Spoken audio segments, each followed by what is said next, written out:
Thank you.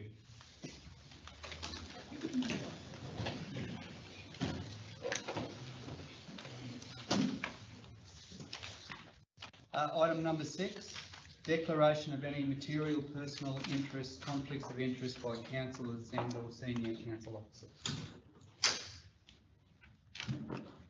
No. Thank you. Item 7, confirmation of the minutes of the July meeting. Do I have a mover and second? Councillor Wilt and Councillor Bilney. Those in favour? Carried. Thank you. Business arising out of the minutes, out of those minutes. We've got Councillor Hodge requested a report presented to Council on developer contributions. Councillor Hodge. I haven't received it yet, but I assume it's in the process. Yes, so I'll be authoring that report. I'll bring that to the next council meeting. This month was focused on issuing rates, but I'll bring it to the next council meeting. Thank you. And following on the next one there, relating to the financial report, you've got a response to that one, Councillor Hodge? Yes, yeah. Yes. Thank you. Yes. Thank you. And then again, that one there, Councillor Clifton, footpaths and QI, had a response to that one. Thank you. Yes. And Councillor Cardew, update on Melinda Showgrounds B double access. Yeah, thanks, Mayor. Yeah, we've got a response out of that and a bit of an update, but can I ask that we get a monthly update on that, so that it's across the board? Yeah, can you record that, Jackie?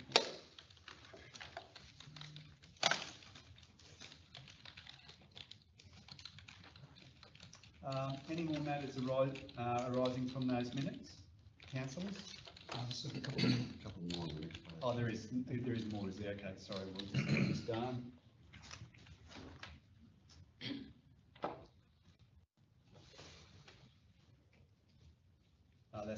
That's the next one, Jackie, is it? Yeah. So Councillor Clifton, an update on the restoration fund, tree planting project. Did you get some advice on that one, Councillor Clifton? Beyond this, no. I might not, rather than in the meeting, Mr. Mayor, I might seek to take that up separately. So You're happy to do that? Yes. Yeah. Yep. The next one, Councillor Hodge requested that the location of the stop sign on Beatree Road, Albrecht Street, be moved forward.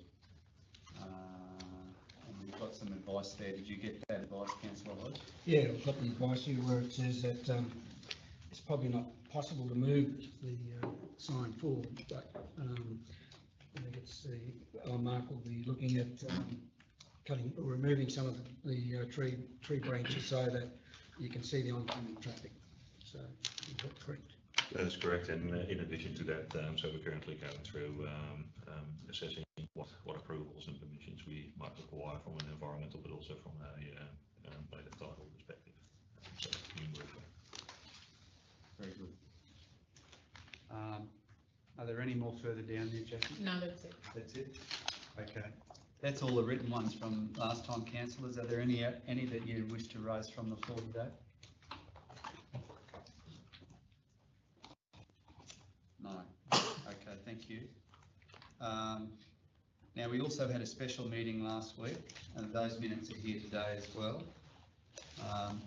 So could I have a mover of the meeting of Wednesday, 17 August, which was last week? Can I have a mover of those minutes? Councillor Cardew is moving. Councillor Hodge is seconding. Those in favour? Carried. Thank you.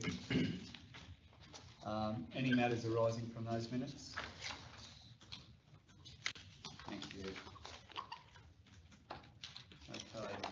deputations today. We'll go to item 12.1, Spruce Creek Bridge Barrier. Can I have a mover of the officer's recommendation?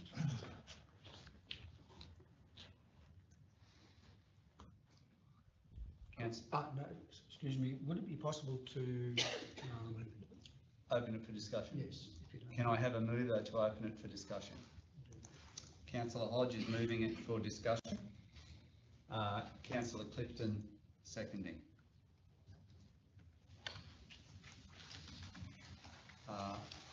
Those in favour? Carried. Councillor Hodge. Okay. This seems to be another one that we're looking for more money, of approximately $113,000 to actually put the barrier, bridge barrier at Spruce Creek Bridge. I would just like to know how we got to this, that's all. If we could. I'll go to the CEO on that. Yeah, thanks. Thanks, Mr Mayor. We started off, with this project, we started off with an initial estimate of around $500,000. That was not based on any particular design or any particular investigations. It was maybe based on previous experience, but perhaps, or previous projects. Through the chair, that amount was part of the funding submission for TIDS that was done quite a while ago, well before my time, so I'm not really sure what that was based on, but it would have been just based on a very preliminary understanding of the scope and what the solution would be. That was the point that we started at, was 500,000. It's not based on design, it doesn't have any particular schedule of rates or detailed costings that underpin it. We then purchased the decking. There was an email, if I recall correctly, distributed from me around that time to follow that process. So we purchased the decking, and then we went to tender to install that bridge deck. And it was at that point that we encountered significantly higher costs than what we had anticipated. The tender was in 440,000. The purchase was 180,000. Given the high tender prices, the decision was taken to not include the guardrails. They were deleted as a saving on the total project cost at that time. It's subsequently been determined that under the Australian standards it wasn't right to delete those guardrails. And that decision is now that the guardrails are in fact required under the Australian standards, and we'd seek to install those so that we're consistent with the standards, and there's an additional cost involved in that. So we got here by seeking to get as close as we could to the original budget. That decision that was taken in good faith and in the belief that it was correct. However, subsequent information indicates that the guardrails are required. Do you wish to add to that, Manager? I think that's a good summary, thank you. Councillor Hodge. Thanks for the explanation. I think it is necessary that when we have something like this, that it's gone over budget and explain why, and explain why properly. So having that explanation, I will now move the officer's recommendation. Could I also say it has been the subject of some work through the Project Management Office, and some information will come back to Council via that forum as well, once probably when the project's wrapped up. Yeah, there is over there. When the project's wrapped up, there'll be some further information provided back to Council through the PMO about the totality of our learnings from the approaches that we're taking. There are two other things I should mention. That the pricing when we received the high tender is just consistent with the pricing that we're receiving. It's consistent with the pricing that every local government across Queensland and Australia for that matter is receiving. As you all know, there was a significant injection of money for capital projects as part of the response to the COVID-19 the situation and closed borders and all that sort of stuff, and labour scarce, and it was just on the news again this morning about how scarce labour is and how difficult it is to get contractors and so forth. So prices at the moment reflect high demand for labour, but also materials prices have risen as materials, steel and so forth, has been delayed coming into the country as a consequence of COVID as well. Thank you. Councillor Hayden. On page 13, it's got allowance for marginal contingency of 25%, $22,631.30. That doesn't have to be paid if it's not used, is that correct? Through the Did I chair, get that? through the chair, no, that's the budget that we're asking for to ensure that we've got sufficient money if there should be anything that is unsuspected at this point in time, but that is not part of the quote and the money that we're allocating to the contractor. So that will only be spent if we actually need to spend that on work. Councillor Cardew. Yeah, thanks, mate. I just wanted to note that we have been getting a lot of these requests for extra funding because of budgetary blowouts, and in line with the CEO's explanation just now, the design and the costings and things perhaps haven't been done as good as what they should have been. We recognise that. So this is another one of these projects that have been in place prior to the introduction of our project management office and that team. So hopefully there's not too many more of these that are going to surface out of those capital projects that were approved prior to the introduction of our project management office. I know there's one more coming, I heard on the grapevine, so, but we must be getting to the end by now. So once I believe everything's been changed now to ensure that these anomalies are significantly reduced in the near future. Thanks, Mayor. But just in response to that, and thank you, Councillor Cardew, that I don't think anyone foresaw the price shifts that have occurred in the last year to 18 months. I don't know that there's an economist that did or anyone that rightly forecasted the movements, and I certainly don't think many of us forecast that there would be an issue in Europe which has severely affected energy prices, which is affecting also all of the contract rates that we're receiving. There's a lot of things happening that are external to council's control. It's good that we will put the controls in place that we can put in place, but should we have another unforeseen global situation that drives prices, we can't control that. It's important to understand that this is a product of an old estimate, that's true, we want to make sure that we update those, but it's also the product of unprecedented changes in price that council simply cannot control. Thank you. Councillor Hodge has moved the officer's recommendation. Do we have a seconder? Councillor Cardew. You wish to talk to that again, Councillor? Yes, just briefly. It's unfortunate, as we just spoke, but at the end of the day, we have to put that barrier in. We've got no choice. It's safety of the people who use that road, so we have no choice. So that's what I'd like to say. Anyone else? Those in favour of the officer's recommendation? Carried, thank you. Item 12.2. Nothing less controversial now. 12.2, RMPC contract renewal. Would someone like to move the report be open to discussion? Councillor Cardew. Seconder, Councillor Wills.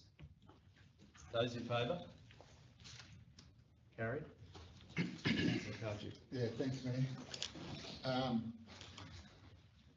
I won't be supporting this recommendation at all, either of the options. We've previously discussed at our workshops and things prior to this tender, all this contract being grabbed. So the level of discussion that I believe that's taken place with regards to having main roads increase their allocation to allow for minimum works to be done on our grading of the gravel surfaces that we have to maintain for main roads instead of pulling material out of the drains and putting it on the road, and then final first sign of a wet, then, and we cop the slack from all that. So part of our discussions previously was to ask Main Roads to include in their next contract a provision for providing some gravel to use when we do works on gravel sections or the edge of our bitumen roads and things, to bring it up to the same sort of standards as what we in TRC do on our own roads. Now, I believe through a workshop the other day that, and from reading this report, that Main Roads have not accepted that or not willing to include that in the contract. So, for me, I won't be putting my hand up to support this. In my view, I'm getting a little tired of the state government putting imposts on local government to do works for them or to do certain things for them without much consideration to the impact of the local government. I mean, when they do substandard works on the main roads that we're responsible for after accepting this contract, we cop the slack, and our hands are tied, but we cop the slack. So, and most of the works, in my understanding, and correct me please, Mark, if I'm wrong, but most of the work is done by contractors anyway. So the machinery work and things is done by contractors, the dispatching is done by contractors. All the little bit that we do, maybe fixing potholes, cleaning signs, etc. It's not a lot that we actually benefit ourselves, so with our own staff. So I know, you know, it talks about reputational damage. I don't think there'll be any reputational damage. It's just a matter of when we want to accept the contract. They're politicians in the big world, the state, and you know, all they get to do when they make mistakes or don't want to do anything, they say, oops, sorry, and move on. So if we don't accept this, then I don't have no dramas with that. I think there's opportunity to move the staff that may be impacted with this to other areas within our operational budget. So yeah, I'm not supporting it because the state is dictating terms, and if you look at the amount for the following year, it's actually reduced. So all the cost blowouts that are with fuel and materials and everything don't seem to be taken into consideration. So I'm not supporting it. Thanks, Mayor. Councillor Building. Yeah, through the chair, I've got a completely different take on this to Councillor Cardew. My understanding, these are main arterial routes in our shire. They're bitumen. There's no gravel attached to this, from my understanding. If we don't have some sort of maintenance regime on these arterial routes, who's going to do them? So I support what the officer's recommendation is. I also I don't understand, we've got options 1 or 2. Is there any issues with locking in 2 years now? Will contracts change, or is that something that can be clarified? Perhaps if I could direct a question to the General Manager, and perhaps if you could deal with Councillor Building's question, and also Councillor Cardew suggested that the impact on the organisation in terms of our workforce would be minimal if we did. Perhaps if you could talk about the sorts of HR impacts. Should we not, for Councillor Cardew's point, should we not opt to continue? Thank you very much, Mayor. Through the chair.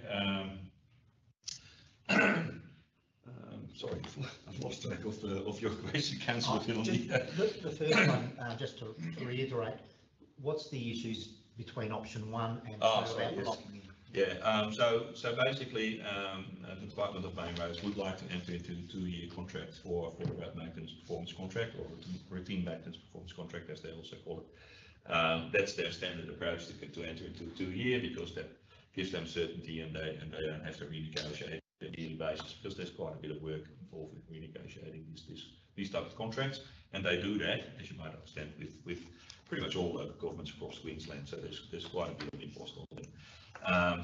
So they've been provided funding allocations for the coming 2 years for this type of work across the whole of Queensland, and that is then basically split up over the different regions, and then the regions split it up over the different local government areas. And they've clearly indicated to us that those allocations for this year and the coming year are fixed. They're not going to be changed, but as with everything in life, in the end, how the money gets spent at a state level is also dependent by decisions made by Parliament and ministers. So that's their current instruction. But nothing is fixed in time. There could be a slight chance that something could change, but it is very likely, considering their pressures on their budgets, that any change in the future would not go up, but it probably would go down. That's the information that they would have provided, that they provided to me. So I just put 2 options in here in consideration of the fact that the department had informed me that some councils had opted to only enter into a 1-year agreement and to review that for the 2nd year. So I just wanted to provide that option to council, but I don't believe that going for option 1 only for the 1 year is going to give us a significant opportunity to renegotiate the value next year. I think that's going to be a minimal opportunity. In relation to industrial relations impacts, I think it's really difficult to basically talk to that, because we haven't actually had any consultation with the unions, which we actually, and with the workforce involved, which we're actually obliged to do under our enterprise agreement. So we've got quite a number of people that work in the RMPC space directly as labour as an informant, but we also have some support staff across the organisation to support that activity as well. So I haven't analysed yet what the impact would be on all the different staff and how we could deal with that within the organisation. But the first step would be consultation with the staff and the unions around that. So that's probably as much as I can say about that. I would like, if I may, just clarify something in relation to how the RMPC works and the gravel component. So the gravel issue basically relates predominantly to shoulder grading. So you've got a sealed road, and in some cases our sealed roads are too narrow, and people, when they pass, they need to move onto the shoulder, and that basically erodes the shoulder. So occasionally, and basically moves the material into the drain. So occasionally we need to come back if the lip basically between the bitumen edge and the gravel shoulder becomes too high and becomes unsafe. We come back and if there's sufficient material in the drain to pull back in and repair the shoulder, we do that. If there isn't, we need to import material. Under the RMPC contract, we've got a multitude of different activities that we need to do for roughly the $2 million that is allocated to it. And basically, officers in conjunction with the main roads on an annual basis make an assessment of where the money is to be spent across all those different activities up to the available value. So we have the opportunity to say, well, we want to spend all the $2 million on shoulder grading and importing the material. But as we are seen under this contract as the custodian for the, on behalf of the state for this main roads network that we maintain, we would then be underservicing other parts, and we would actually be held liable for the issues that happen with that road. So it needs to be a balance of trying to find where we believe, together with main roads, where what service is required to ensure we meet our custodian requirements under the contract, and we don't create a risk in another location by solving a risk in another location. So there's a bit of a balancing act. So there is some opportunity to increase the service on the shoulder repair, but we can't do that at the detriment of our work. So that's the difficulty. Gentlemen, could you just comment in relation to the Gundawindi case and where that sits as well? Is that any clarity around that? Yeah, so maybe just for background, so a year and a bit ago there was a court case in relation to a motorcycle accident that happened in the Conduiti area, where the motorcycle basically hit a defect in a creek crossing that at the time that the local government staff put the signage up, that side of the creek crossing was actually underwater and they didn't know that there was a defect. So they had signed the other side of the road to basically reduce speed and warn traffic, but not the side that the motorcycle drove into. And prior to the court case, we have been able to rely on broad protection against liability under the Civil Liabilities Act, where we have to have actual knowledge of a defect to be liable. And the court has basically decided that that doesn't apply, and they basically said from now on, even if you know that that the condition of the road is such that the hazard could develop over time, you need to do something about it, either sign it or repair the defect that is potentially not even there yet. And they've said that regardless of that's on the main roads or a local government road, if the local government is doing the RMTC works for the main roads, that liability lies with the local government. So at the moment, through the LGAQ, there is a working group with the Department of Main Roads to change the clauses in the RMTC contract that basically clarify our roles and responsibilities in that regard. But I haven't heard yet that that's been finalised. So the intent is that once that work group is finalised, that retrospectively those conditions get amended by a variation in all contracts that relate to RMTC works. Very good, thank you. We'll go Councillor Hodge, then Councillor Clifton. Huh? Okay, thanks very much, and I appreciate everyone's comments and the gentleman's comments.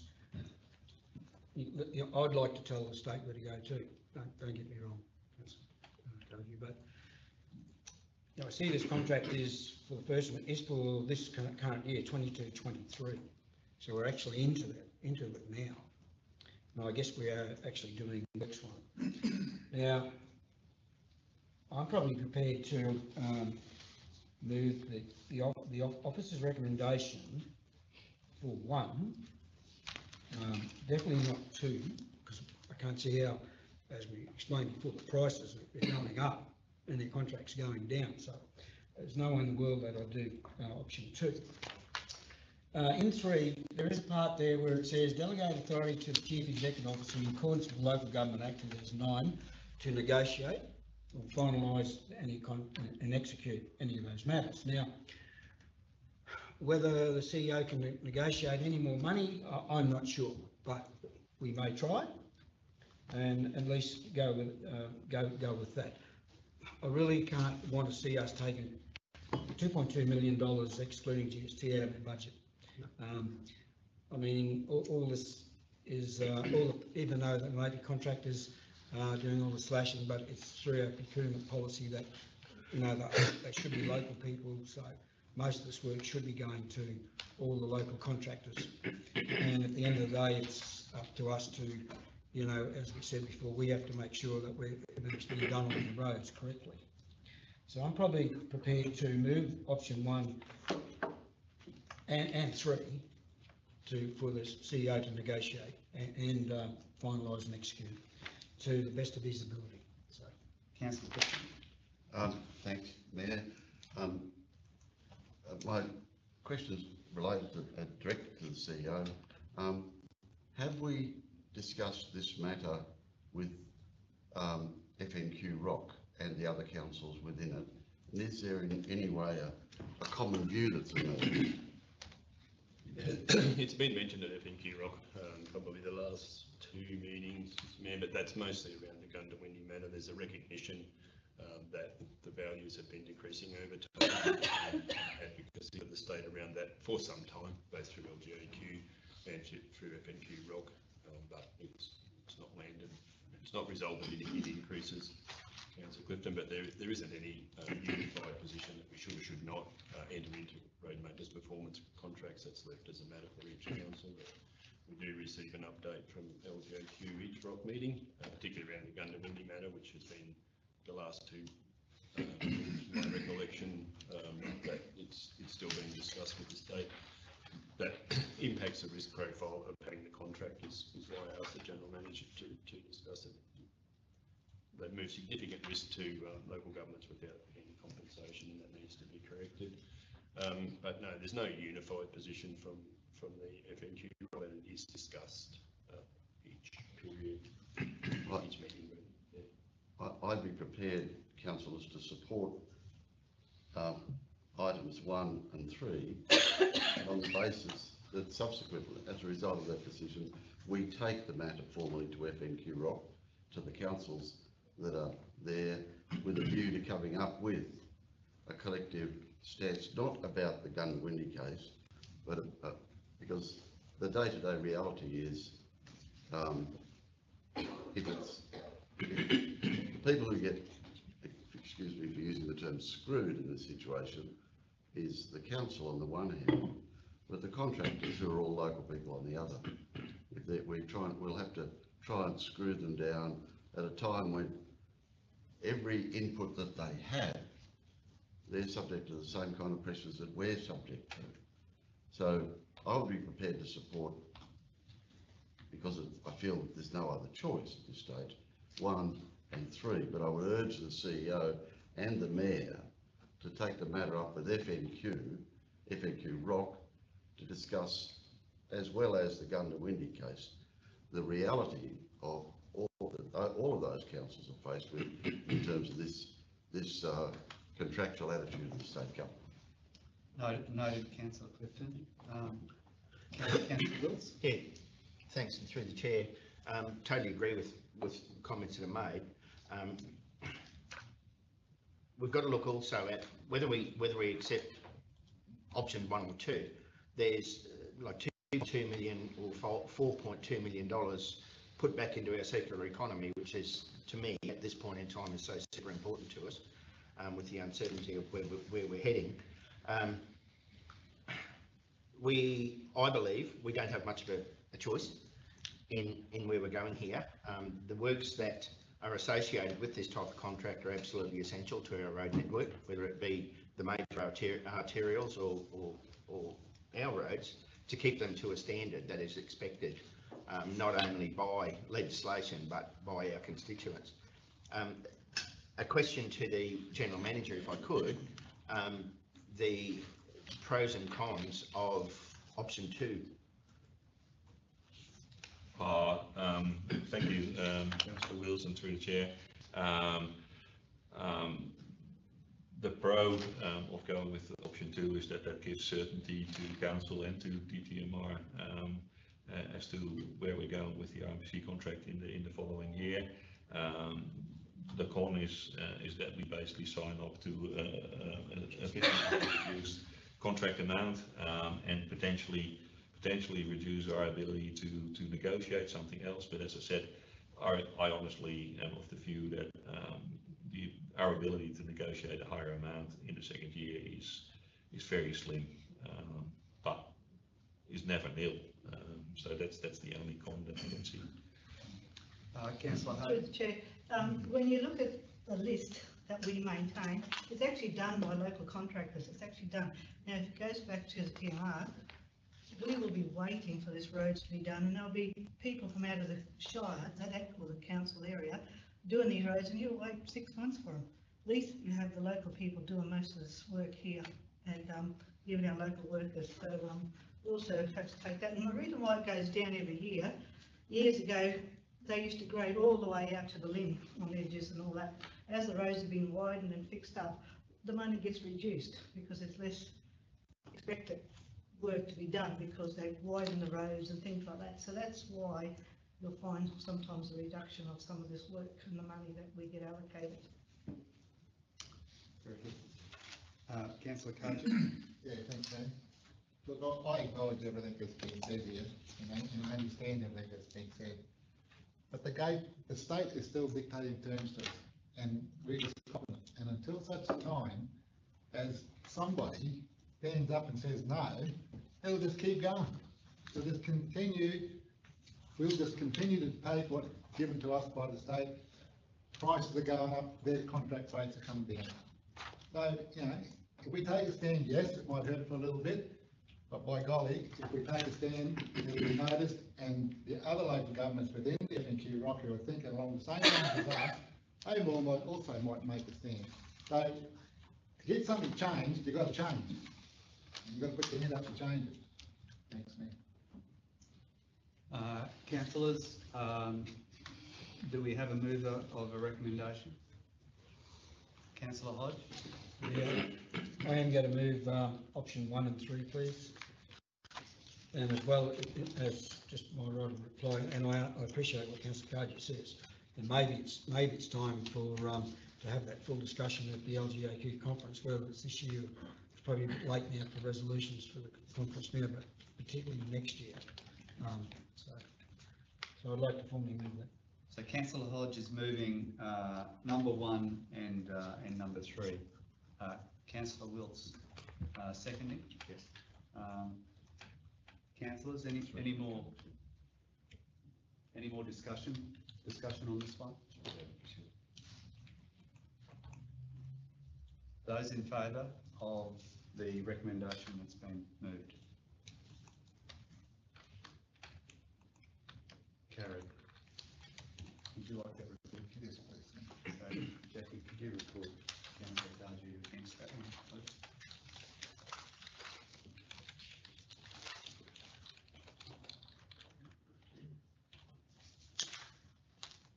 Item 12.3, FNQ regional removal and beneficial reuse of biosolids.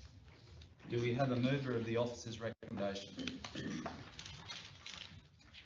Councillor Bilney's moving the officer's recommendation. Do we have a seconder? Councillor Clifton seconding. Councillor Bilney. Look, I think the report's quite extensive. It explains the reason and what we do with the biosolids, and I support the recommendation. Thank you. Councillors? Councillor Wills? Just wondering, for the sake of the gallery, if we could have a bit of an explanation as to the concept. That's a bit rude, isn't it? Could we go to you? Yeah, through the chair. Give us a summary of that. Thanks for the question. So basically, biosolids are a waste product of sewage treatment processes. So basically, through sewage treatment processes, we're cleaning the liquid component and taking out the solids, and that material can either be wasted in landfill or can be seen as a resource for as a soil improvement. So generally, in Queensland and pretty much across Australia, there's very limited players in this field that deal with biosolids, and in Queensland specifically, Argwood is pretty much the only player that plays in that space. So what they're basically a transport company that collects the biosolids from our treatment plants once it's dried enough and tested to be suitable for use on land, and they take it to the farmers that they have contracts with, and apply it to their land, and make sure that all happens in consideration of environmental requirements. So we went out to tender, and we got an offer from Argwood and recommending to award the contract to them. Very good. Thank you. Councillors? Those in favour of the officer's recommendation? Carried. Thank you. Item 12.4, supply and delivery of 2022-2023 Bitumen Resealed program. Do we have a mover of the officer's recommendation? Councillor Hodge is moving, and a seconder. Councillor Cardew. Councillor Hodge. Yeah, thanks very much, Mr. Mayor. Okay, so the contract is for, including GST, is 1.418 million for the reseals. So if we go to page 35, you see the breakup for our budget is 1.872 million. And after we take everything out, which is really good, we have a remaining contingency of 318,233. I'm not sure if the councillors would agree, but we could spend that on asphalt in Division 5, but I'm not sure if they'll agree with that. But anyway, I'm happy to move the rest. You're absolutely correct. Councillors, anyone else like to talk to this one? Those in favour of the officer's recommendation? Carried, thank you. Item 12.5, TRC grader. Do we have a mover of the officer's recommendation? Councillor Cardew is moving the recommendation. Councillor Wills. Councillor Cardew? Yeah, thanks, Mayor. Well, ordinarily, I'd probably question this because of the variance in the price, but in this particular occasion, I'm not going to, because I understand the importance of having the right tools for the right job. And this particular piece of equipment is the right tool for that particular work. So I'm happy with the way it's going. Thanks, Councillor Cardew. Anyone else like to talk to this one? Those in favour of the officer's recommendation? Carried.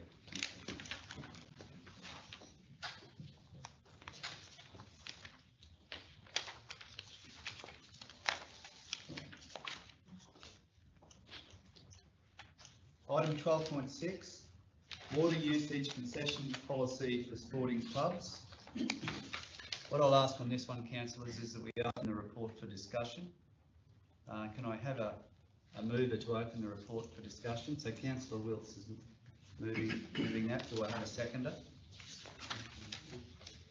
Do we have a seconder? Yep. Councillor Hodge is seconding that. Those in favour? Carried, thank you.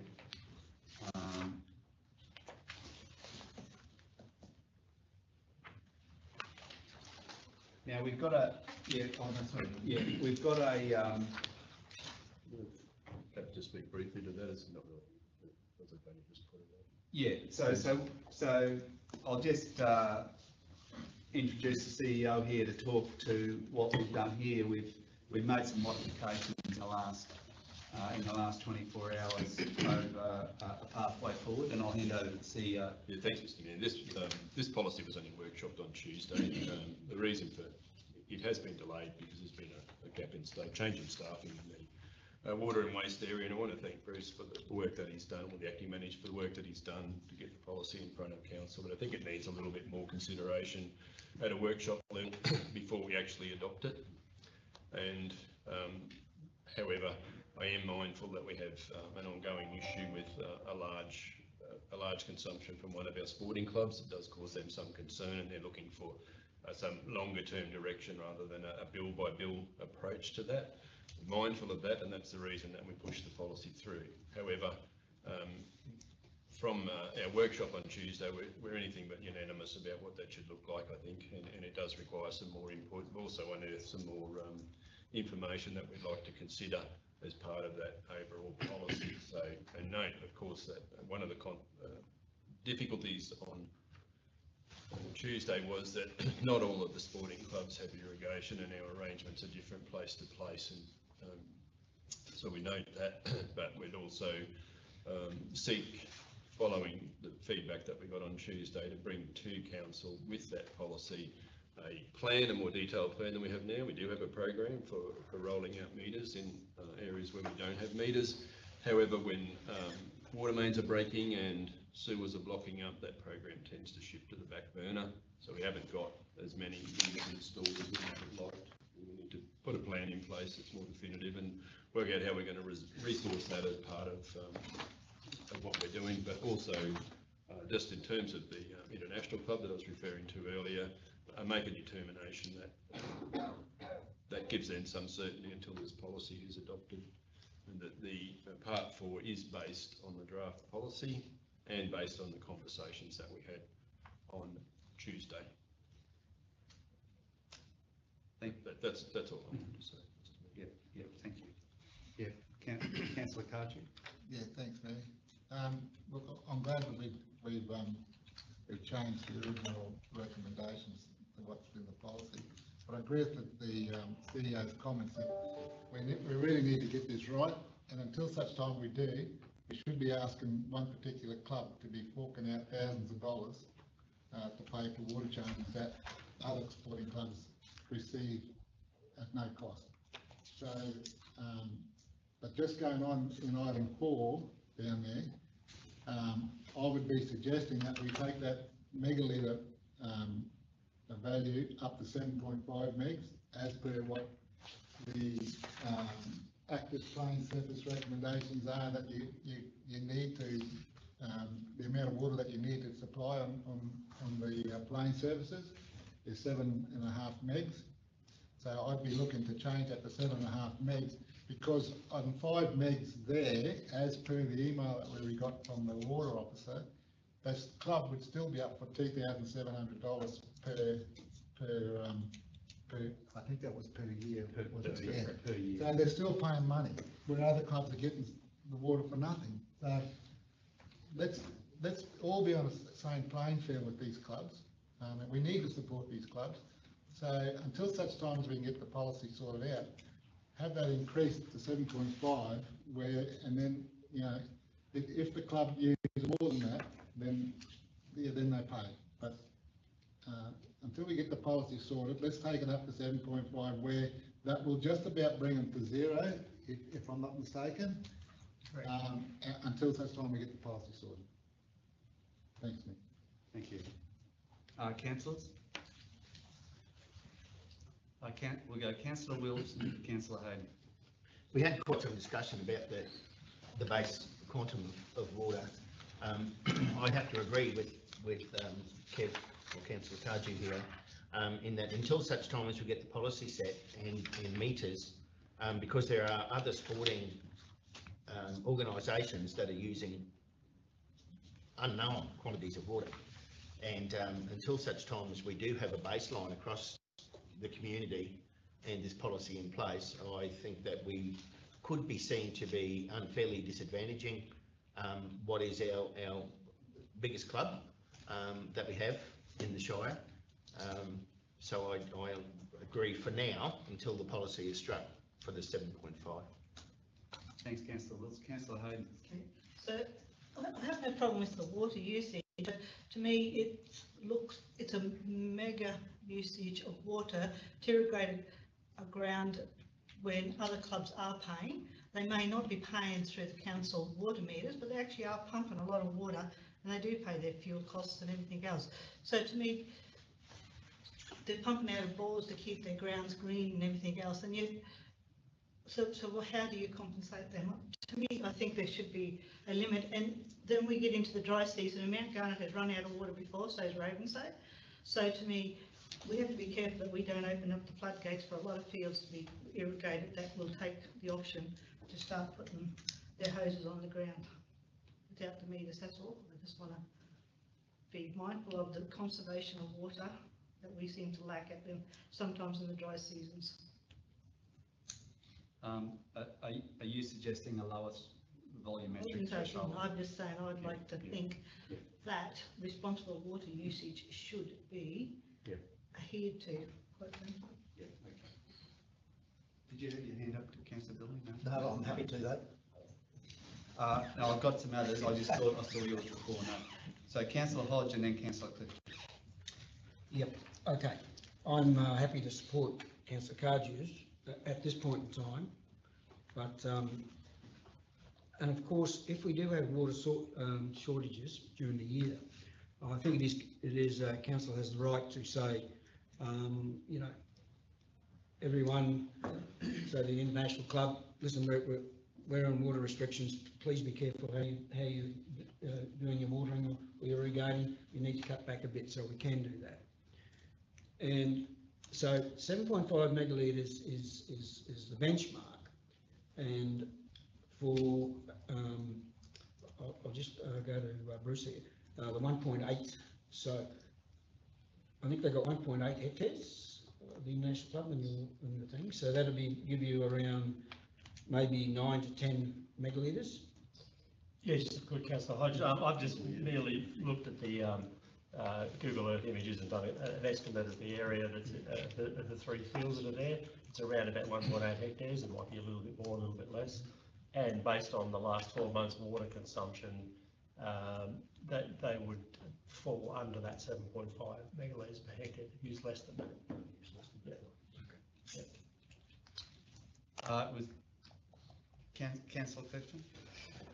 Yeah, I support the Councillor Hayden's approach in terms of conserving water and being responsible at the use of it. Now, I'm saying we're not being responsible now, but if we adopt this, we need to ask the CEO to operationally get on with the job of the water meters, because we can't start a new policy, a new approach where everybody's treated fairly until we can meter everybody's water usage.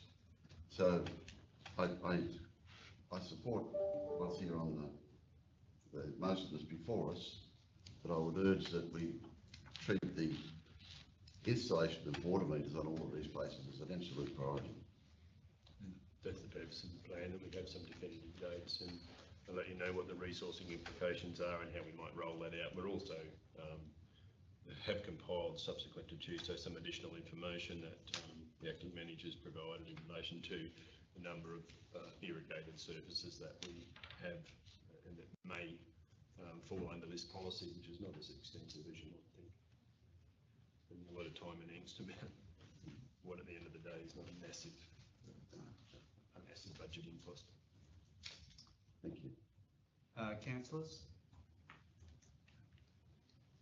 All right, we've got a recommendation up on the board there, and I believe that's as the CEO provided, except we changed 5 megalitres to 7.5 megalitres in number 4 there at the bottom. So that's the one change. So do we have a mover of that recommendation that's on the board? Councillor Cardew is moving. Councillor Wilts is seconding. Those in favour? Carried.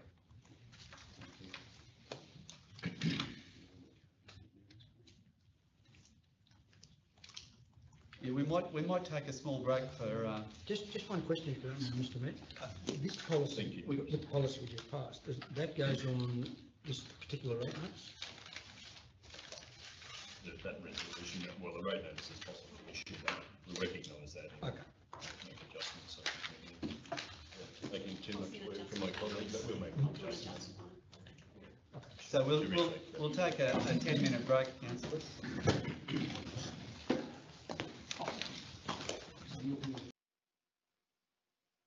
Of the officer's recommendation,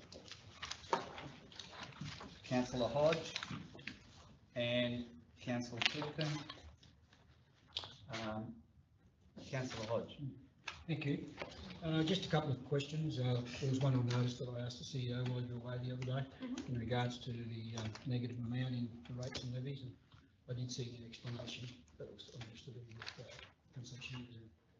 So normally it starts obviously just 1 month into the financial year. We do often have adjustments that happen each month, so we do expect a little bit of revenue to come through, but that's been counteracted by the application of the concession provided to the International Club for the prior, as per the resolution from a couple of months ago. So we have received some revenue, but we've reduced that by the application of that concession. In this financial year.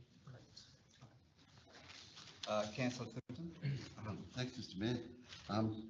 Through you to Finance Officer. On page 66, rates and charges and the ones that are outstanding, do you have a comment as to whether this is a normal situation or whether it's starting to, you can see that the economic circumstances are starting to hit people hard? What's your summary of that? So we've actively been working on this for some time and progressing our debt recovery processes in this space. So it's actually reducing. We are doing well. We are engaging with the community to develop payment plans and assisting where we can.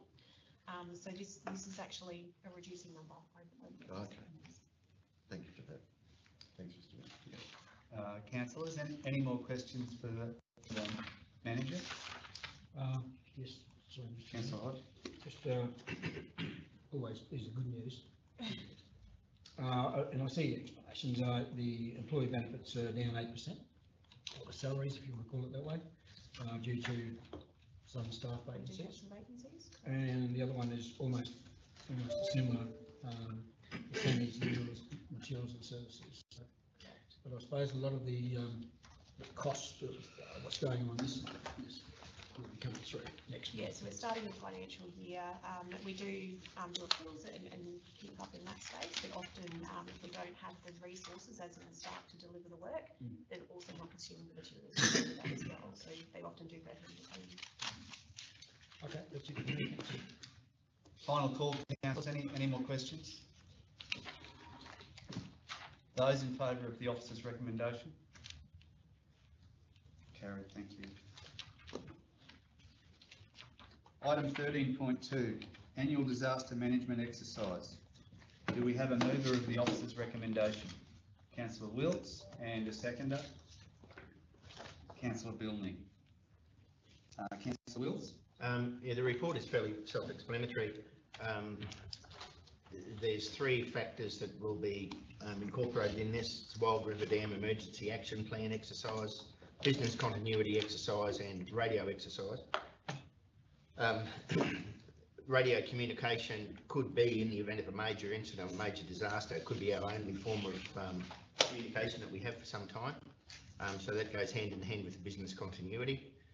And the Wild River Emergency Action Plan exercise follows on from a workshop we had the other day in the Brooks and Wyndham Dam, where the scope of disaster management has changed dramatically. And with the ones up at Garnet, where they've gone from looking at a 1 in 2,000 year event, it's now been reduced to 1 in 200 year event. And just with the increase in the natural water that we're experiencing, they believe that, but not believe, it's mandatory now that we look at the scenarios and the disaster response that we can provide. So, as I said, the report is fairly self-explanatory, and I would encourage any of fellow councillors that have the opportunity to attend to please do so and be part of this. Thank you. Councillor Bilney? Yeah, through the chair, just like to echo Councillor Wilts's comments. It's important that we have the preparedness of all stakeholders, which is exactly what this disaster exercise aims to achieve. So it's, yeah, it deserves community backing. Thank you. Final call. Those in favour of the officer's recommendation? Carried, thank you. 13.3, Tourism, Culture and Events Advisory Committees, July 2021 to June 2022. Do I have a mover of the officer's recommendation?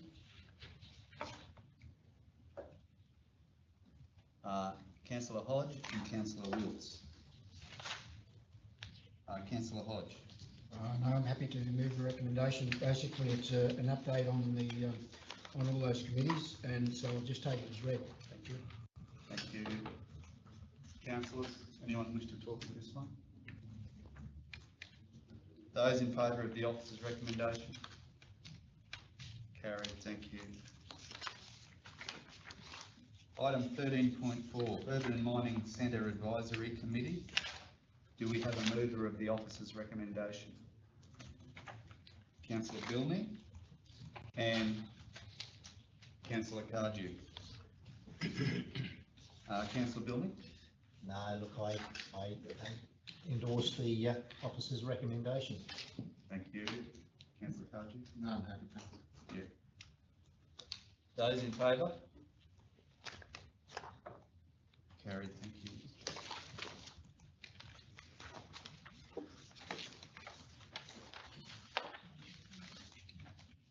$13.5, RADF grant program 1 July 2021 to 30 June 2022. Do we have a mover of the officer's recommendation? Councillor Hodge and Councillor Bilney. Councillor Hodge.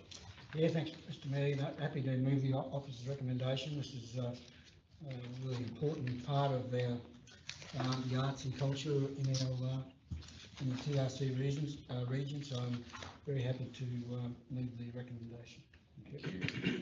Agreed. Those in favour of the officer's recommendation? Carried, thank you. 13.6, engagement of Roberts and Morrow Technology for a further 12-month period. Do we have a mover of the officer's recommendation?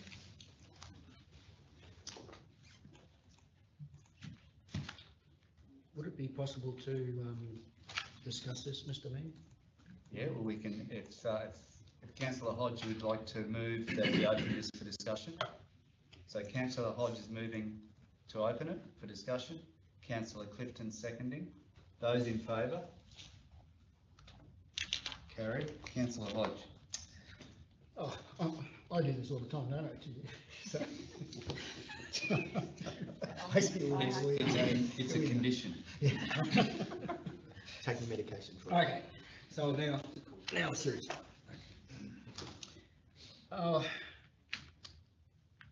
Maybe would you like to give a full explanation of the 455,000? You know what it's actually about, and you know whether it's updating the laptops and the phone system and all that sort of stuff. But it's a extraordinary amount of money, almost $500,000, and to put it in perspective, we probably don't spend that on slashing roads. We may be a little bit more, but it is a lot of money, and you know, we got what 300 employees. I know on the board of Carina we got 165, and like to spend the money on IT, that we just go broke. So it's a lot of money, and I did notice in last year's, when we spoke the other day, that you mentioned that there is option 4 from last year, even though this is not part of this resolution, is that we could do it in-house. And if we're going to spend $455,000, including GST, I would like to see it done in-house, so that those salaries go around our region, where you can correct me if I'm wrong, but the majority of this money would go back to their company of Roberts and Morrow Technology. So that's my sort of point. We'll hand over to Amanda if that's okay. Yep, so there's obviously a few things in there. So the arrangement and the services provided by RMT basically covers the maintenance and support of our entire IT network. So that is basically everything that runs all our IT across the whole of council. It's also our connectivity and maintenance and support on our IT that actually are out in our depots, in our transfer stations, in our sewage treatment plants. So RMT do all the ongoing maintenance for that, and they also assist us with doing ongoing improvement projects as well. So they, in addition to that, so they monitor all our servers, our hardware, they do all the rectification works, they do the proactive patches and keep our security in check, and do all the updates required to make everything run. So as part of that, we also have they do all our IT support as well. So the only things that we've got 3 IT staff internally at the moment who look after all the on-the-ground activities and the things that can't be done remotely. Pretty much everything else that can be done remote, maintaining our servers, looking after our data centre, looking after all our networks and connectivity is all done by RMT as part of this arrangement. Now, you talked about the option of potentially bringing this back in-house. One of the challenges that we have seen in the past with that arrangement is that is having the skill required for the breadth of the services that we have to cover in a small council to obtain that within 2 or 3 resources is quite challenging. By utilising an organisation like RMT, we're actually tapping into about 30 experts in their particular fields that provides us that extra level of service, which would be a challenge to actually find within an extra couple of resources to then have that service internally. Yeah. Thanks for that explanation. But at the end of the day, we're a service provider, right? Yep, you run laptops. Yep, we have hardware. Well, we hardly have any hardware these days. A lot of it's cloud-based. You know, so it's like even my small business. You know, mine's all cloud-based through MYOB, and I know what my maintenance is and that sort of stuff. But I just, for $455,000, I understand your point. Okay, don't get me wrong. And I still personally rather see it done in-house. And what we do is those people who would do that, I don't know how many people you'd need, maybe another 2, maybe, and maybe 2.5, who knows? But they would be upskilling all themselves, and they'd be all local people who'd be getting upskilling.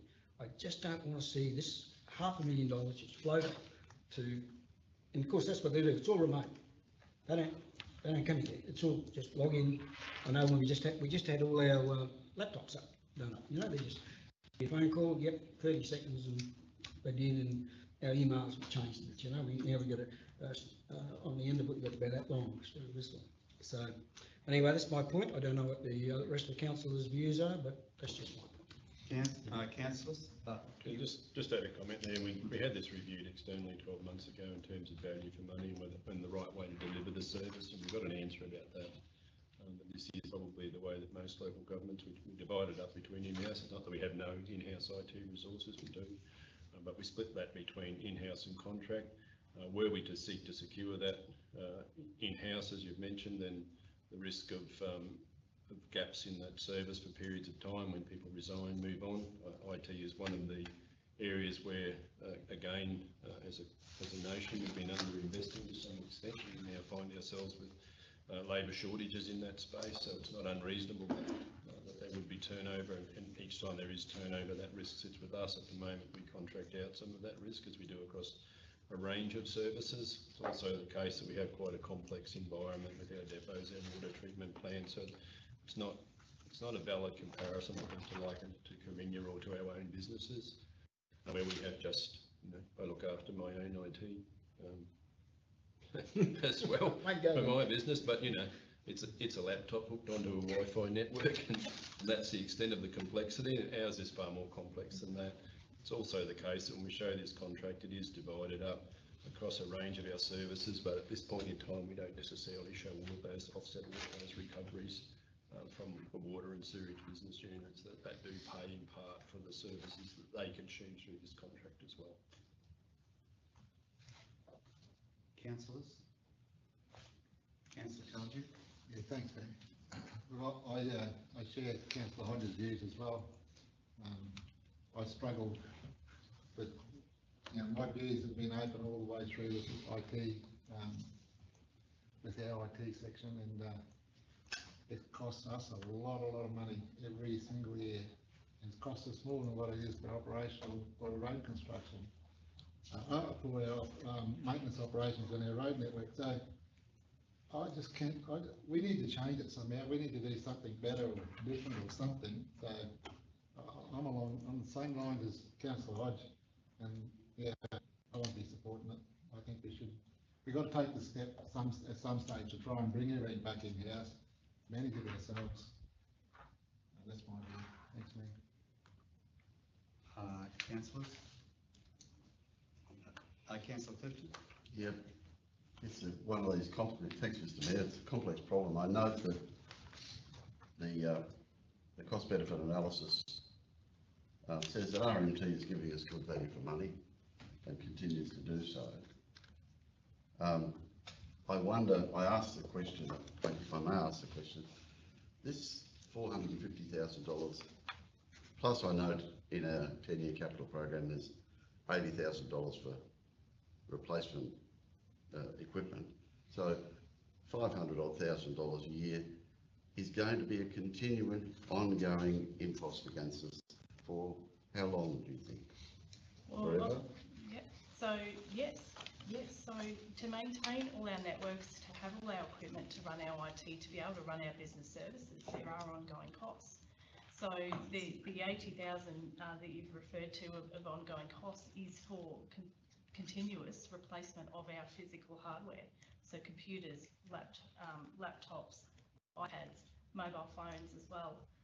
And they do have a 3 to 4 year life. So we are progressively replacing those every 3 to 4 years to ensure that the continuity of council services can be delivered. In addition, so associated with the costs with RMT, or whether that's done externally or internally, yes, there are ongoing costs. So whether it's ongoing staffing costs to maintain everything, we have ongoing licensing costs, all those sorts of things are continuous costs for council going forward while we have IT. Thank you. Yeah, look, councillors, this is a really hard one, and it's one I struggled with when I first came onto council a couple of years ago. But you know, it's a lot of money, but I think Amanda's point that, you know, we have access to 20 or 30 people through RMT. If we employ 2 or 3 people, one, it'll be very hard to get people with the skill set we need. They won't have the diversity of expertise that RMT's got, because they've got 20 or 30. So, you know, it's a bit like democracy. We'd all like something better, but getting something better is not straightforward. I know it's a lot of money, but you know, we are providing critical service to the community, and we need to make sure our systems don't routinely fail. So that's what it's all about. Any other comments? Okay. Do we have a mover of the officer's recommendation? I'll move it. I'll move it. Do we have a seconder? Councillor Bilney.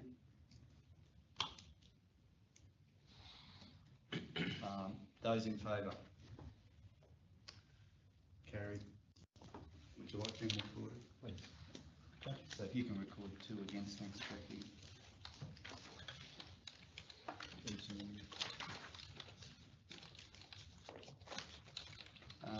13.7, State Penalties Enforcement Act 1999, Delegation and Statutory Powers. Do we have a mover of the officer's recommendation? Councillor Wilkes and Councillor Clifton.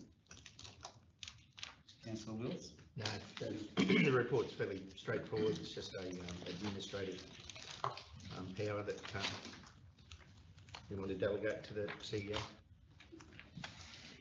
Anyone like to talk to this one? Those in favour of the officer's recommendation? Carried, thank you. 13.8, Residential Tenancies and Rooming Accommodation Regulation 2009, Delegation and Statutory Powers. Do we have a mover of the officer's recommendation? Councillor Hodge and Councillor Wilkes. Councillor Hodge? Can we just have a bit of an explanation what this is all about, if you don't mind?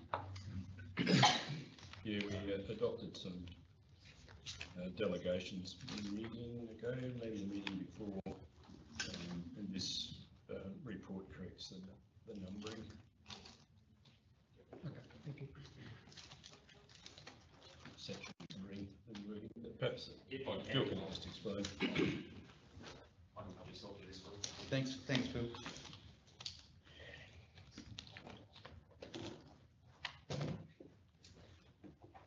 Through the chair, to answer your question, Councillor Hodge, essentially what these delegation of powers are, there's been changes to various pieces of legislation. The Residential Tenancies Act had a staged set of amendments that have been rolled out since the COVID. They've had some emergency COVID provisions, and there's also some changes to other provisions which are due to come into effect on the 1st of October. And so these delegations weren't included in the previous ones that were tabled, the previous table of delegable powers that were tabled earlier on. So these ones are due to be coming into effect on the 1st of October, so that's the purpose of the delegations. Is that one of the ones where caravan parks, where the rule changes, or? Through the chair, so not specifically, but one of the significant ones for council, or relevant ones for council, is in relation to providing notice to leave without grounds.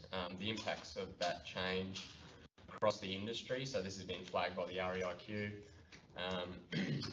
in that it's going to significantly change fundamental property law principles, and effectively the impact of that is that a periodic tenancy will result in a life tenancy being created. So there are some significant implications for landlords, I guess.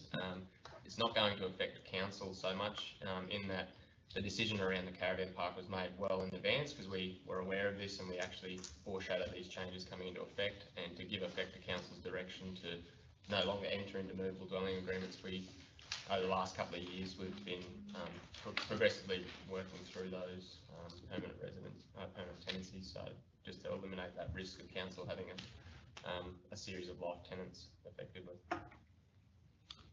Thank you. Thanks, Phil. Any more questions on this one, councillors? Those in favour of the officer's recommendation? Carried. Thank you.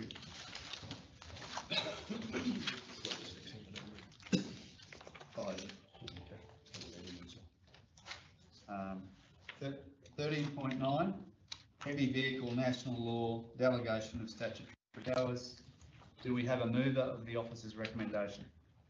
Mayor, can I ask if we open up for discussion this one, please? Sure. So Councillor Cardew is proposing we open it for discussion. Do we have a seconder? Councillor Clifton.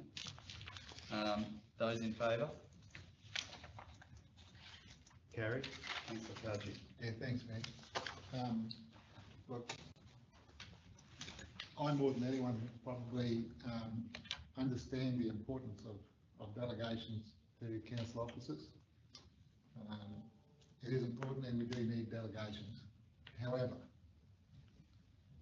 I don't believe the delegations should be there for refusal of anything. So in here I note that there's some changes that allow refusal of an application right down to the last level of the delegation. So what I would like to propose is that where there is a reason for refusal, that there's no sub-delegation for refusal. So it must come back to the CEO. There won't be a lot of them. It's not a huge task or anything like that. It is that if council officers recommend something for refusal, the refusal should go out under the hand of the CEO. That's what I'm saying. So I would just like to see an amendment in the sub-delegations where it does not allow sub-delegated authority to give refusal on any matter. I might take some advice on that from the CEO, perhaps. Just looking for an example, Councillor Cardew, maybe suggesting that it's been There sub-delegated. was something in the red in one of the road manager power to decide not to give consent or grant of a mass managed authority. I think that's one. So that's on page 129. That's on page 129. Yeah. Road manager, as I understand it, isn't. So if I may through the chair, so these delegations came to council, I think, a couple of months ago, and were resolved. Following that, we were actually looking to submit a proposal to the CEO to organise the sub-delegations through the organisation, to allow smooth administration of these matters, and while going through the delegations provided by the solicitors that were resolved by council, we found some anomalies in the numbering. So there were delegations provided for numbers that were actually not existed in the act. So this is purely correcting the delegations to the CEO that had been resolved a couple of months ago by council. This doesn't actually include a decision about sub-delegating beyond the CEO, as I understand it. Councillor Cardew. Yeah, thanks for that, Mark. There's another example there, the power to decide not to use, and it's on the same page at the bottom of that table. So all I'm saying is that I understand that delegations are necessary, but I don't believe that sub-delegations are there for refusal of anything. It should come back at least to the CEO. And if we need to change that now, then so be it. So just a clarification, Mark, so everything we're looking at in this table here, is that all council's intelligence, or have we taken that from higher up the chain? So all those. So through the chair, so the delegations in here reflects a rectification made by I think it's McDonald's law, following feedback that we provided to them to say that the initial delegations register that they provided to us had some administrative errors in there. So this is a correction that they should give back to us, and the only thing that this report requests is a delegation from council to the CEO. Yeah, that is correct. If council wishes to, it is competent for council to specify that some of those matters are not further sub-delegated. That's within the council's power, but it needs to be expressed about that. So if council is now of a mind, I understand this is just a correction. If council is now of a mind that those things not be sub-delegated, I don't think I've signed the sub-delegation, Scott, no, I haven't. If council is now of a mind that any refusal, any power delegated to the chief executive to refuse of an application not be further sub-delegated, then that can be added to this motion. Placing a limitation effectively on those. Places a limitation on, yeah, but it can't be. Thanks, Mr. Mayor, but the CEO's just answered my query. Gotcha. Thank you. Just a query, another question for you, Gary. How onerous is this likely to be? I don't know. So I don't know until I see it. Because my concern is we don't want to be pushing stuff to you when 99% of the time we're going to be satisfied with the relevant officer, whoever that is, making the call, making your job, bearing you and stuff that you wouldn't normally be doing. It does. It certainly adds another layer of administration that staff would normally then have to give me a briefing note, so I understood what I was refusing and why, what I was signing off on and why. Beyond that, perhaps the general manager might have some appreciation of how many refusals, but possibly not all. It fluctuates based on what we're getting. Currently, we've got a lot of overmass and oversize applications that are related to the command and wind farm, for example. So if you have a project of that nature, you get quite a lot. Most of those are actually on the network or can be conditioned. Generally the only ones that we and again. Basically, it's a referral from the National Heavy Vehicle Regulator to us to make the end decision as to what is permitted and what is not. So we're basically providing referral advice. Unfortunately, in their systems, they call it a refusal, but it's actually just providing advice as to if we would support it or not. However, we need to use the terms that they use in their legislation and their systems. What I've seen over the last couple of months since the initial delegations were provided, and those were provided through the CEO to myself as well, I probably have seen 4 or 5 where we recommended refusal based on very high, heavy overmass vehicles being requested to travel local roads that aren't generally just designed for it. So that would cause significant damage to the road network, or vehicles of such a size and nature where going over roads that just don't have the geometry support to support those travels. So there's not a significant amount of them. However, there are some statutory timeframes that we need to comply with. So that's probably the biggest issue is making sure that we actually provide our feedback to the National Heavy Vehicle Regulator in time, because otherwise, if we don't provide, they assume that we support it. Right. So that's the only thing. So, Councillor Cardew, you're proposing a change to this. Is there, through you, Phil, is there something, if Councillor Cardew wants to propose an amendment here, is there a sentence we can include that does that, or have we got to go through the whole template? We may be able to provide, let me just have a look at we've jotted down a couple of relevant sections where there's a reference to not providing consent. As long as we can get something sufficiently certain in the recommendation, something along the lines of perhaps a limitation that powers involving a refusal to provide consent are not further sub-delegated, or something to that effect. Are you satisfied with that, Councillor Carr? Yeah, so simple refusal is not sub-delegated, it's come back with the simple, just a few words. So off the tables that I'm just quickly looking through, there'd be section 156, 156A, 158.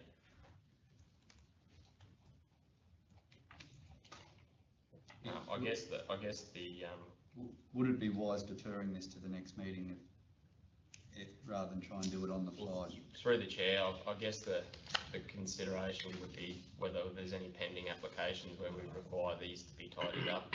We get on average between 5 and 10 a week, so there would be, and so currently some of the decisions that we're making are potentially not supported by legislation because the old delegations refer to non-existent or wrongly numbered sections. So it would be nice to clean it up. And I agree with you. It's probably relatively easy to just make a limitation in Schedule 2 to say any refusals for consent cannot be sub-delegated beyond the CEO. And yeah, okay, yeah. And through the chair, if maybe perhaps we could go through and table those, and if appropriate, we can identify those at a later stage, so we can take that on note as a general direction to say that any refusals be placed on as a limitation on sub-delegation, and then we can work out which of those sections are, if that's appropriate. Yeah, that's fine. Yep. I'd like to move it, just me. Is that the right word?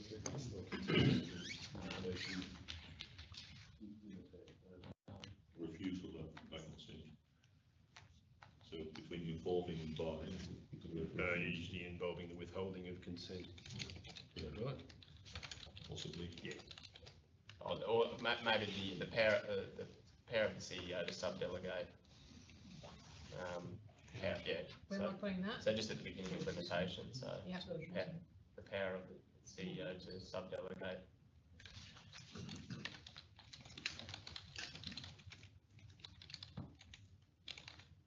In relation to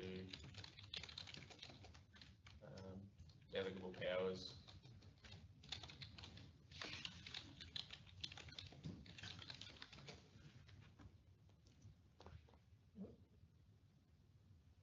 Or if you want to simplify that, perhaps sub-delegate. Powers relating to. Powers relating might be to. just a bit simpler, yeah. So take that word out. Yeah. It doesn't like it. Hang on, there's something wrong here. Powers, yeah, take out in relation to. Powers, sorry, relating to.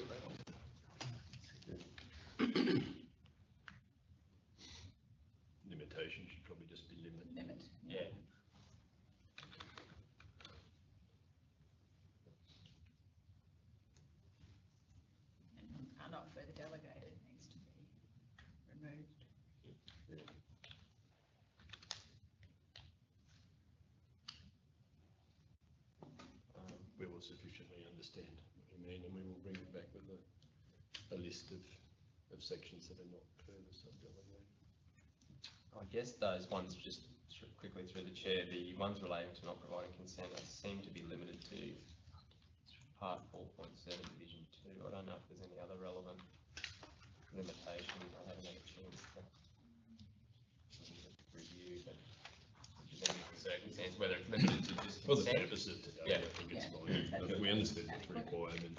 Yep. For the purposes of today, that's fine, and we will table the sections at some point. Yeah. Okay. Thanks, Phil. Councillor Cardew, so this is moving the officer's recommendation with an amendment, I'd suggest. So, Councillor Cardew, you happy to move that? Yes. Yeah. Councillor Wilts, Do we need a reason? do we need Do we need a reason? a reason? As council refuses to read the decision. Yep. Doesn't need to say more than that, can it?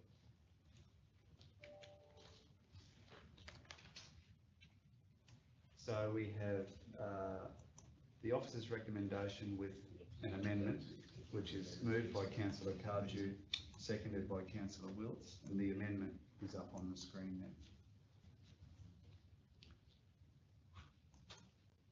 Those in favour? Carried, thank you.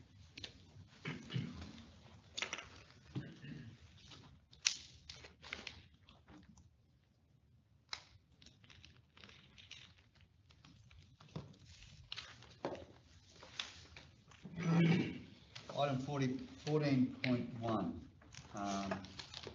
Councillor Lodge has a notice of motion.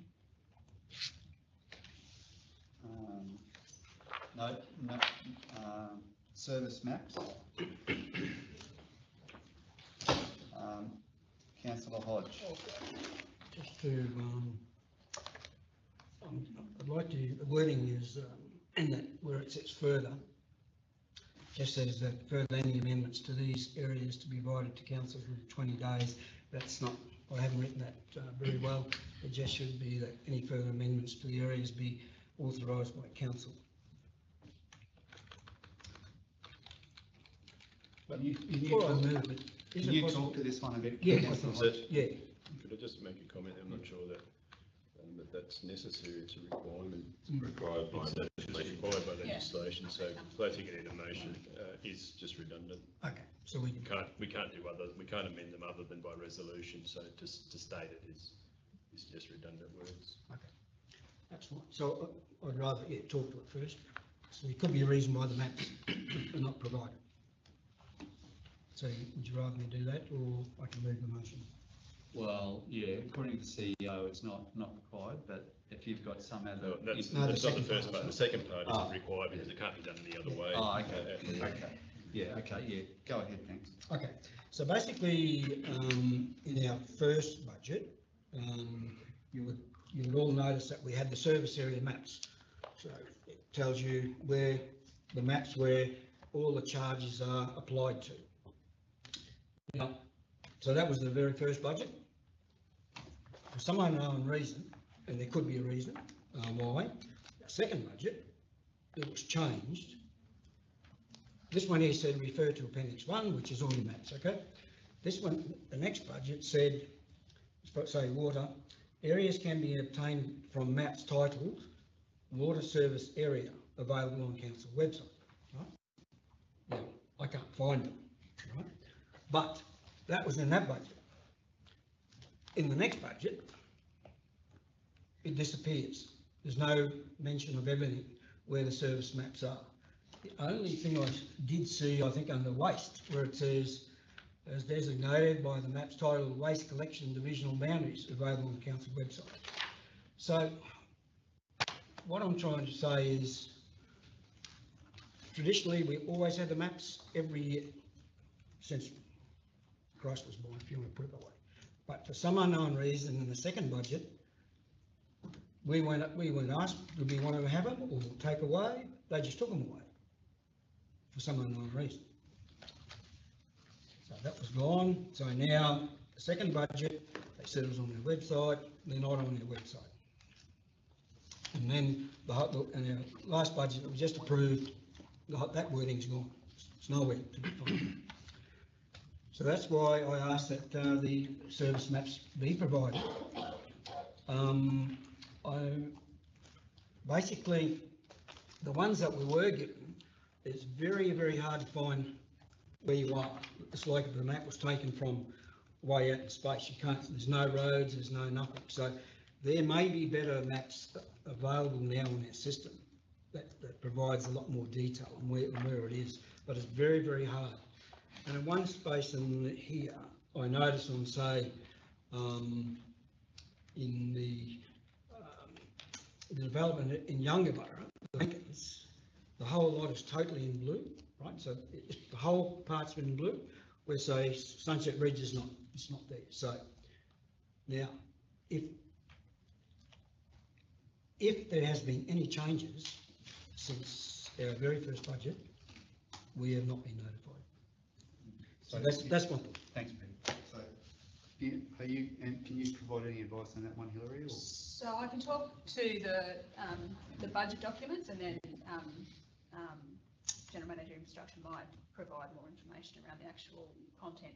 So the maps, so I can check and give you instructions on how to find the maps. I was going to try and find them myself on the website, but I can come back to you with that. So maps are available on the website, and the layer around benefited areas is available there. That is a better way to have a look at the data generally, because as you say, the documents, the maps, they don't work very well in printed documents. So as a general rule, having that available on the website for anybody is preferable, because it's an easy way to look at it. The data that feeds into the maps that are produced come obviously from the water, waste and wastewater team, and I know that those maps had been in review, and General Manager might be able to provide an update on the status of that review. But certainly the maps, when the maps are actually updated and changed, they need to come back to council for adoption. So. But the maps are on the website? Yes. They are there? Yeah, so we have... I don't think they are. Okay, so... 99.9% that they're not there. I've tried everything. I can't find them. Okay. So I'm happy to come back to you on that, rather than that's do that here. Yeah. But that certainly that is the intent, that information is available on the website, and that it's an easier and more relevant way to look at the data than to have maps which are always going to be inadequate printed in a document. Yeah, I understand that, Hillary. The point I made is it was just removed without even notifying us. So one budget to the next disappears. That's my point. But anyway, I won't help on it. Appreciate your point, but that's not the subject of what you've asked for. You've asked me to give you a copy of them. And take the balance of the questions that you've asked and take on notice. I don't think there's any requirement to adopt service area maps as part of the budget that I'm aware of. But I'll take it on notice and respond next meeting. I mean, I don't mind. I would rather have the maps, as you say, if I know we can have, and they're like better quality, and I take that point. So through the chair, if I can, I have just been inundated with links from people. So I'll flick the link to you of where the maps are on the website. So they are definitely there. And with regards to so my recollection is that this was discussed in terms of the note that was in the budget document last, not this budget, but the budget before, where we made, and that was the transition, that we made that reference to them being available on the website. That's my recollection, but if you don't have that recollection, I can't. That's okay. Yeah. Yeah. Are we okay with Hillary passing through those links? I'll email that out right now. To see if they're what you're actually looking for. We'll leave it at that for now. Yeah, no, that's fine. Councillor Cardew. Yeah, just in relation to that, I mean, how difficult is it to find those, if Councillor Hodge couldn't find them, can the general public find them, or is it something that we can find them because we know where they are? How difficult is it for someone, if he can't find them, how's the general public going to find them? I suggest that's a question I'm not able to answer, is how easy or hard other Like, people all I'm might saying find. Yeah. Is it difficult to find, or can we make it easier to find? That's all I'm saying. We can take that on notice, investigate, yeah. We'll take it on notice, yeah. All right, are we done on this one? Yep. Councillor Hodge, did you have another business without notice? Yes. A business without notice, yeah. Yes. That's the next section. Oh, sorry, you were noticing the motion, sorry, yeah. Yeah, so we might go, to Councillor Hodge first. Do you want me to move that, or just, we can withdraw it?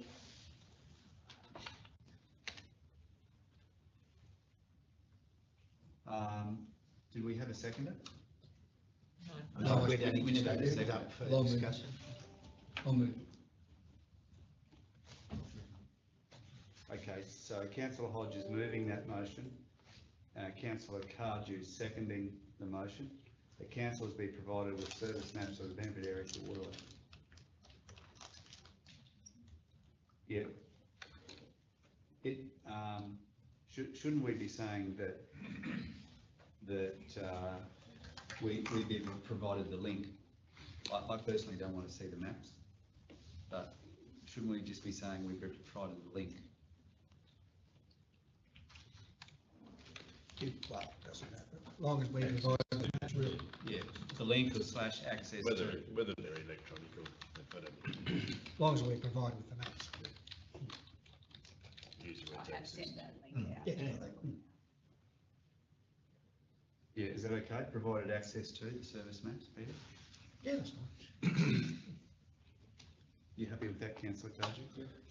Yeah. Just, sorry, to the chair, just a minor point, there's no apostrophe in areas.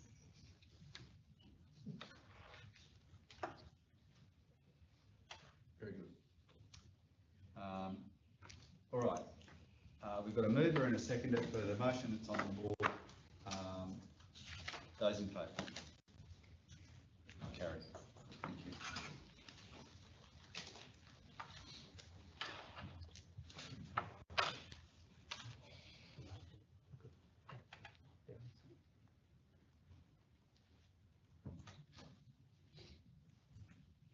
Okay, so now we're going to go to Councillor Clifton's, the Yangaburra Lions Club. This is business without notice.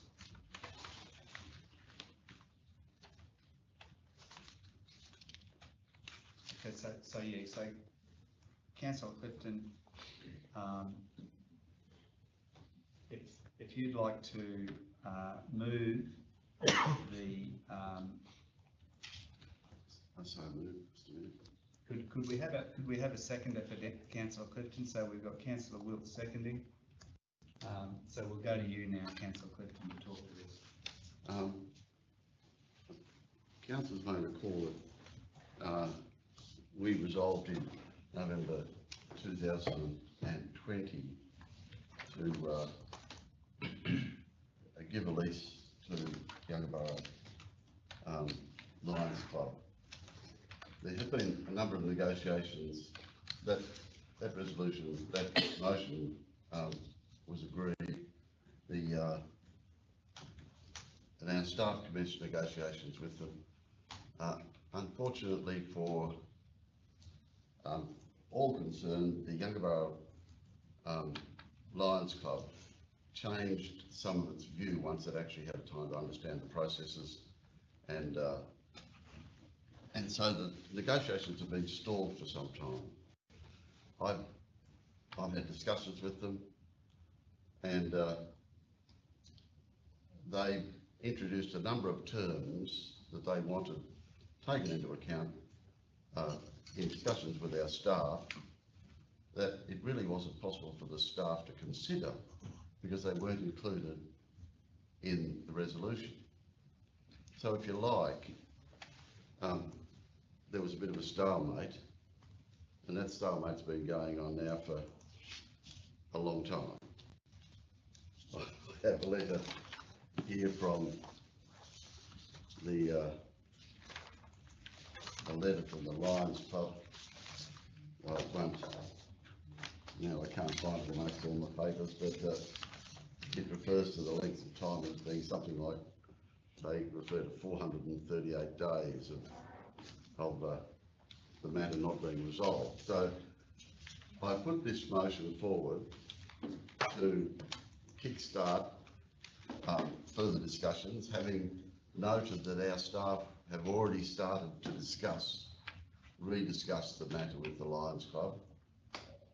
I checked the wording with the CEO this morning. I didn't want, or yesterday afternoon, I didn't want the motion to disturb the existing motion we had. I just wanted it to promote activity to allow our staff to discuss those extra lease conditions, should, well, I understood that they could have discussed them anyway because it authorised, the initial motion authorised, the resolution authorised the CEO to discuss a range of matters.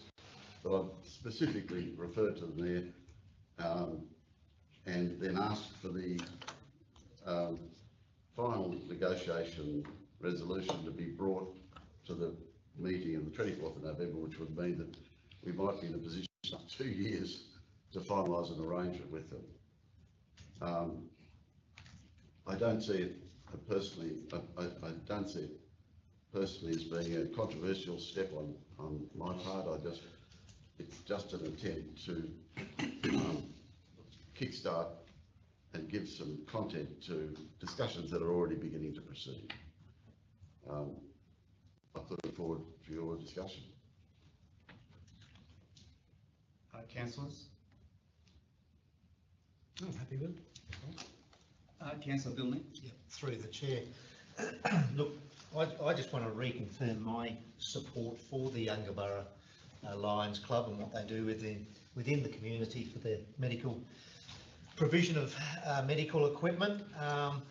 You know, arguably the delays have been caused also by changes in land tenure policies, which we're still working through. The former arrangements are still in existence by the Lions, so they're not affected in an adverse way. In any way, they are seeking security in tenure. I'm not sure with the proposal up here of the 3 by 5 year option, the implications on lease terms, what that looks like, but also committing future councils to something, you know, in 20 years' time. That needs to be considered. Underpinning this, the Lions do want some sort of security in tenure. The other thing that I'm not quite sure about is dot point 4 about the recompense for building and improvements, because, you know, whilst it's on council lands being depreciated, I think I just don't know what that looks like, because, you know, if it's getting depreciated down after 5 years or 10 years or whatever that may look like, that may be a nil value. So I don't know how that wording can be measured, or do we just take at that point in time that's what it's worth? We'll look up. Yeah. If I can just say a few words, my feeling is the wording here is a little bit too prescriptive. I think, you know, it basically looks to me like we're instructing the CEO to exactly meet these terms, and I don't think that's very smart. I'm happy for the lease, you know, for the term of the lease to be extended, but you know, whether council should be meeting the costs of the survey, whether and the last dot point, I've got some problems with the last dot point too, that the Yungaburra Lions receive recompense for the building them. I don't think that to me doesn't sit well as, you know, thinking about the entire community. I don't think that sits well with me. So I think we should be more making these suggestions to the CEO who'll be doing the negotiating, but not locking him into every dot point. That's my view. I think it's appropriate that we broaden it out a bit, but we're not going to be able to meet every one of the Yungabala Lions club's desires. I just think we're being too prescriptive, and we're overplaying our hand a little bit. That's what I think. Councillors, you know, we did do this.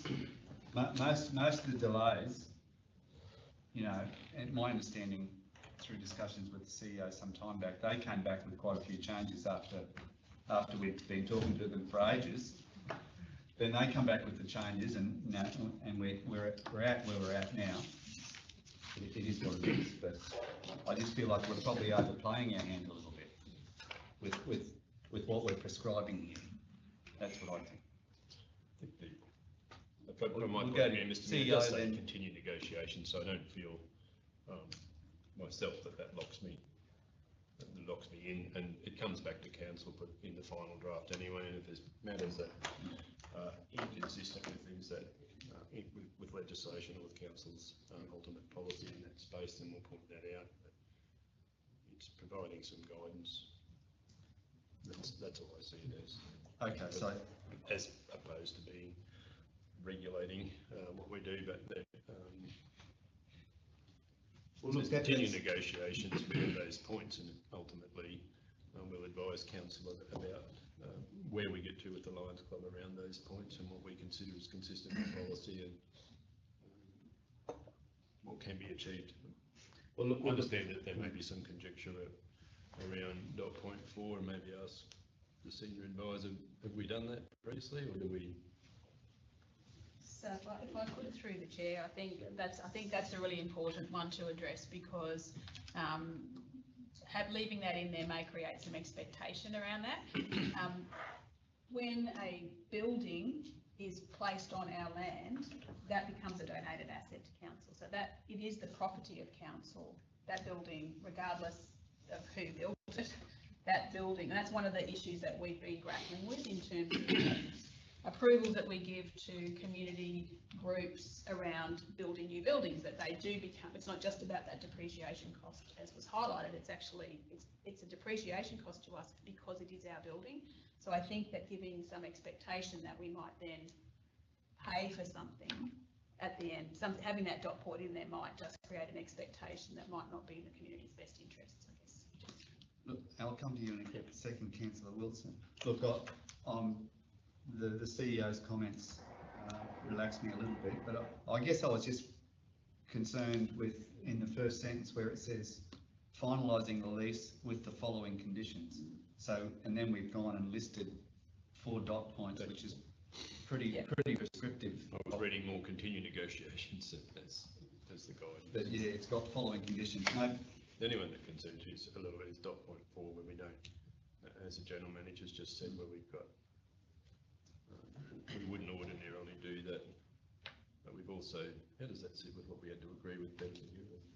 Yeah, so there's a couple of things. So if I can, through the chair, I can provide a bit of background if that's helpful for council, in terms of, I guess, some of the sticking points as to why things broke down in negotiations. And that first dot point, I guess, is probably half of the picture in terms of one of the issues that was not acceptable by the Lions. The other major one was there was a proposed reduction in the lease area, and I think that's critical for council to understand, because the lease that the Lions had previously extended quite a way up the peninsula, and when we had discussions with the executive initially, we had a fairly open conversation, and it was discovered that they didn't actually use that open land, but they actually constructed that cricket field back when Yungabala School didn't have an oval, so there was a need there to support the school. There was since an oval built at the school, so then it became largely redundant. There are a few activities such as I think the Cans to Crumb cycle stay there, and there's a few thing to happen. But the general consensus was that council, we also found out council were maintaining that area, so we were mowing it and, I think they were doing a bit of fencing, but generally speaking, council was undertaking the maintenance, which was at odds with what was in the lease. So there was general agreement, or in principle agreement, to reduce the lease area to be only over the buildings where they require it. And that had a couple of benefits. It meant that that land was available to the rest of the community, and also council weren't unduly restricted. And I think if we're going to look at effectively a 20-year lease, there's a couple of implications. One, that will trigger an RAL planning application because it'll be a lease exceeding 10 years, including all options. And also it may restrict council's ability to do something with that land. And so the 5-year term that was proposed was because it was consistent with council's policy. So I think that context is useful when you're having negotiations, I think, moving forward. Mr. Mayor, because I didn't, in the wildest dreams, propose to have an analysis now about this motion. It was a motion to kickstart a stalled negotiation that's been stalled now for an extended period of time. All of the things that Mr. Turner's talking about have been known to him for a long time and could have been brought to us a long time ago. As I said, they have nominated. I don't have any problem with that. Well, then let's just get on with it, is what I'm saying. Yeah, look, I'm happy to, if we are so frightened about an old shed, anything that they're going to build in the future will have to have an operational works permit, and if it's a lease, they'll have to have our permission to build it. There's a deteriorating old shed on the land and 2 containers. Now, if that is going to create a precedent which resounds all over the world, or well, our world as we know it, it beggars me. So I'm willing to allow a change, finalising the lease with consideration of the following conditions. If that would satisfy the officers around the table and our intimate concerns about it, I'd be happy to put that in. Well, look, it satisfies me if we change that to consideration of, rather than these are the conditions. Yeah. Because otherwise it's pretty prescriptive. That was my point. So if we change the final dot point lines to say the Lions Club's desire to be compensated in full, and then we can address that if it can't be achieved.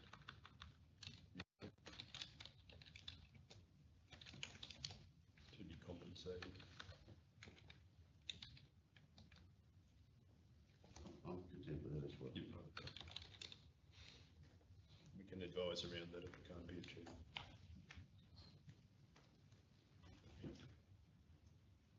Okay, we've got those changes, Jackie? Yeah, thank you. Right, so I didn't take my notes here, so we had a mover was Councillor Clifton, and Councillor Wilts, you seconded? Yep. I didn't come back to you. Oh, that's I'll fine. come back My submission was going to be that we look at changing it from conditions to consideration. Okay, good. Yeah, Councillor Hayden? Oh, I'd just like to know why these are all coming as now, because there's a lot of clubs waiting for their leases and the negotiations with them, and yet they seem to be jumping the gun on a few others. So to me, why are we bringing these all to the table? I guess, Because they do it. if I may, Everybody gets ahead. if I may answer that I was approached by them, and in the letter says, they say it has been 438 days since Youngaborough Lions and sent our correspondence to you on our position. So I took that as being, I brought this to the table because I'm responding to a community organisation who I haven't checked the numbers, but who's said that it's got 438 days. That's why it's on the table. Not trying to jump if we've got a lot of other ones, well, then we have a lot of other ones, but what else would you do? What else would I do as a good councillor? All right, councillors, have we got any more questions on this one? So, Councillor Clifton and Councillor Wills, are you happy with the amendments there? Yes. Yes. Those in favour of the recommendation that's up on the screen? Carried. Thanks. Yeah, would you like that recorded?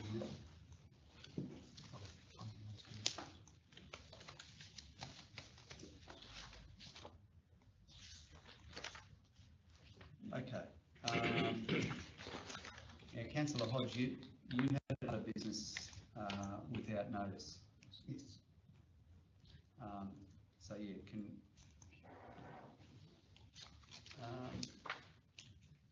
So if we can get that one up, so that's it up there now.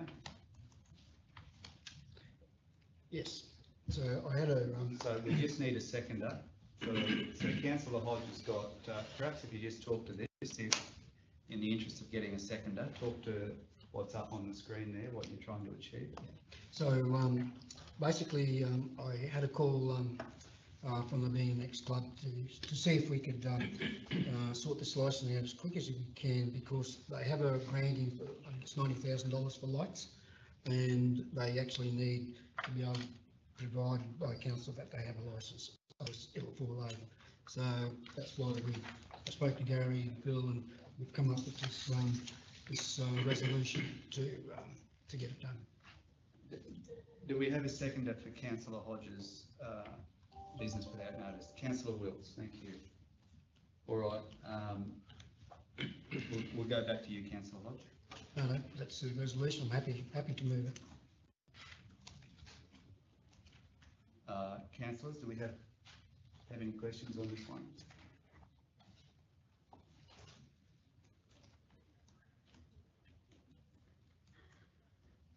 No? So we've got Councillor Hodge's resolution, moved by him, seconded by Councillor Wills. Three dot points up on the screen. Those in favour? Carried. Thank you. Councillor Hayden, would you like this?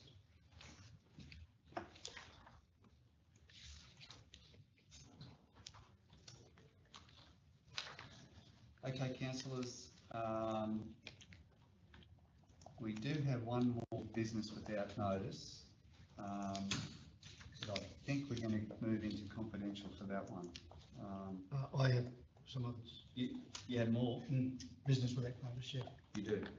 Might take long. Okay. Okay, the first one is maybe the manager of facilities would like to comment, if you don't mind. Well, hang on, but we've got to get a mover and a seconder. I do mind, councillor. I make the decisions as to who answers your questions. Oh. You know what the questions are. Okay, If that's okay. fine. It's to do with the Athens pool, swimming pool.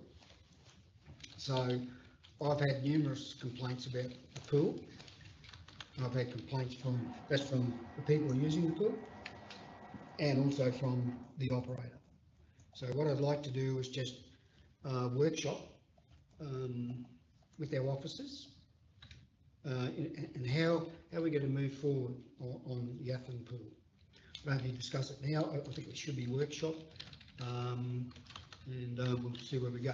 There's budget in the next couple of years. You know, some of the complaints are to do with the operation of the pool and the cleanliness, but what they're saying is, well, we can't do it any better because of X.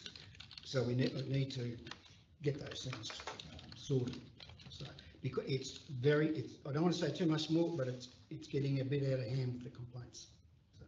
I mean, just through the CEO, is that something that can be dealt with? Yeah, does it? Taken view? If I know about it. Yeah. If I know about it, I can look at it. That's fine. I'll talk to the CEO about it and we'll go Have through a it. conversation. Yeah. So it's just bringing up in business without notice. No intent of a resolution, just pure business without notice. And did you have others? Yep. Second one, I just asked the CEO, he's probably not even going to ask this question, but where we are with the Millennium Falls Caravan Park lease. Yeah, I think that's the answer that we we're continuing the negotiations with the tenderer that submitted the tender for the lease. Just one. There's Just one one, tender, yes. and So negotiations are ongoing. the negotiations were delayed due to, amongst others, COVID and things like that, preventing us to actually meet with the tenderer for some time.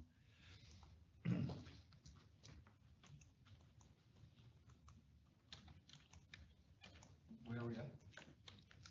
We're negotiating the lease conditions with the tender. Taking on notice to provide a more detailed response. The third one is just, to do with gravel pits. I don't want to go right into the full thing, but on our roads, on our own roads, not main roads or anything, are we going to start using our gravel pits to save money? Instead of, what I'm led to believe is, there's gravel pits right there, and we're bringing in gravel from miles and miles away, enormous cost. So that's on our roads. Why can't we use our own gravel pits? I know we've had the discussion, but. Yeah, we have, and I'll just retable the report the General Manager's previously provided around that here to refresh your memory, Councillor Hodge. Well, we're not doing it. We're not doing it at the moment. Some of those pits, it depends on which pit you're talking about. Some of those pits don't have approvals to be used. So it really does depend where you are and which pit you're talking about. But it's been analysed previously, and the notion that it's more cost effective to use that material in some instances is not necessarily correct. But unless we're talking about a specific circumstance, I'm not sure. Generally speaking, rehabilitation costs and everything considered, and licensing requirements and the need to have particular levels of qualifications for people operating inquiries and so forth, it isn't the case that risk adjusted it is cheaper. I think the General Manager has previously provided a comprehensive report around that. I know that's a perception, and we have asked we had previously had the previous manager of projects, etc., working on reviewing that work and seeing if there are places and opportunities, including down at Gunawara, but those pits where we've used some material and there's an opportunity to use another pit there for some material that's specifically being looked at. Obviously that works stalled at the moment. Okay, I just want to flag it, that's all. Understood. No. That's it? Okay, now we've got a business without notice, another one from Councillor Clifton, and it's related to a look at one of our CRs that have been going on for a long time, and it's my recommendation that we discuss that one in confidential. Have you got the reasons for that? E, I think. E? E. Which is? E is legal advice obtained by the local government and legal proceedings involving the local government, including, for example, legal proceedings that may be taken by or against the local government. Okay, all right. So yeah, so I suggest that we deal with that one at Councillor Clifton's in confidential, and while we do that, we can deal with our other confidential items. We've got items 16.1, 16.2 and 16.3, all to do with leases. And they need to be in confidential. Is that for a separate reason, Jackie? G. For reason G, which is lease agreements, is it? Yeah, negotiation. Yes. Okay, so basically we've got 3 confidential items, plus we've got a business without notice item. Could we have a mover to go into confidential? Councillor Hodge is moving. Councillor Clifton's seconding. Those in favour? Carried. Thank you. Rod, can I raise that other issue now or after the confidential matter? Yes, we'll just wait if there's anyone coming into the room. Yeah.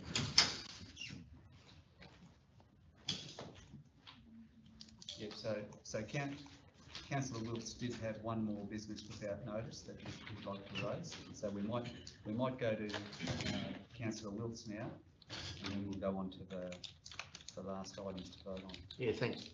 Through the chair, perhaps a question for the CEO. Just are we in any progressive talks or negotiations with the museum, Tolga Museum? Perhaps. Yeah, Phil. Through the chair. Sorry. I'll have to declare conflict. Okay. Sorry, Pete. Yeah.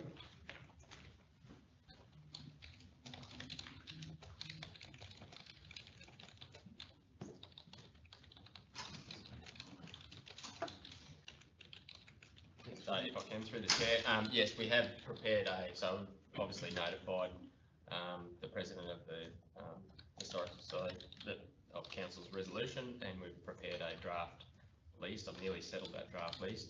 We've been waylaid with confidential matters from last week's special meeting, so otherwise I probably would have had that one out by now, but yeah, so we've got a draft lease that we'll propose to send out to them in accordance with Council's resolution. So we should have that in the next couple of weeks, I'd imagine.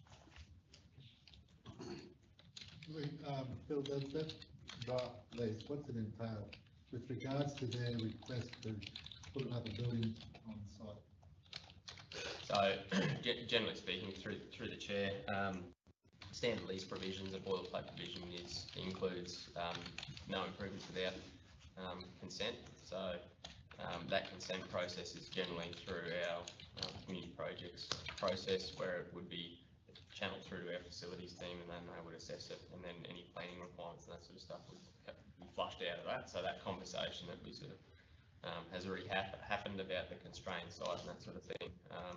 That's the process. So they'd write to us under the lease and say we want consent to be able to construct improvements, and then we go through that approval process. Yeah, I understand that. I think they understand that they need consent from council before they go ahead and build anything or make application. Yep. But out of the last meeting, one of the things that was discussed was there was a discussion around how they're going to fit that building that they have in the pack already, similar to the one that they've already constructed, how they're going to fit it within the site. And the only way they could fit it within the site was to look at their boundary setbacks. Now, I've had a look at it, and putting on my old certified hat, it's very possible for council to give a boundary dispensation to allow them to sit on that site. But through my negotiations, or discussions, not negotiations, through my discussions with them, I've suggested that they approach a private certifier to find out what the private certifier would need in order for him to give approval for a building on the freehold lot. Okay, so no good us saying, oh, well, they can do this, this, or this. If the building certifier says no, it doesn't comply with the Building Act, you can't do it. So what I've suggested to them, go away, talk to the certifier, tell him what you want, find out exactly what he needs from council in the way of approvals, dispensations, and the like, then come back and approach council and enter into those discussions. Have you had any feedback on that? No, not at this stage, no. So it's merely been just a correspondence to the president, just advising of the outcome of the meeting, and that we would prepare the lease, which we've done mostly. Well, there'll be actually a couple of leases because there's two different parcels.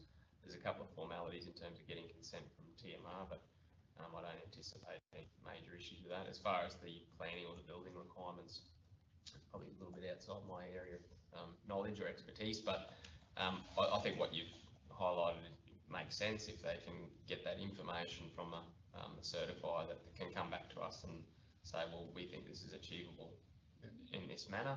I guess the asset question is what I was sort of referring to, which is a separate consideration for facilities. But I mean, if the regulatory requirements can be complied with as far as building certification and setbacks and those sorts of things, I know, this is nothing new, but I know that early on when they looked at the overlays, it was that historical overlay, I think, with the setbacks that couldn't be achieved. But if there is a way of getting a dispensation or applying for a dispensation then yeah, some advice from a private certifier might be useful. Yeah. Because the lease you're talking about over the freehold lot plus the lease lot. Yeah, yeah, that's correct. The existing. Yes. Yep. And I understand that the freehold lot's got the, which is, can be negotiated with. Councillor Wilson, is Yep, that thanks. cover Thanks, your Phil. base? Yep. Yes, thanks. Very good, Chair. thank you. All right, so we'll go back to Councillor Clifton's motion without notice. Can I go get Peter? Yes, can we get Peter, sorry.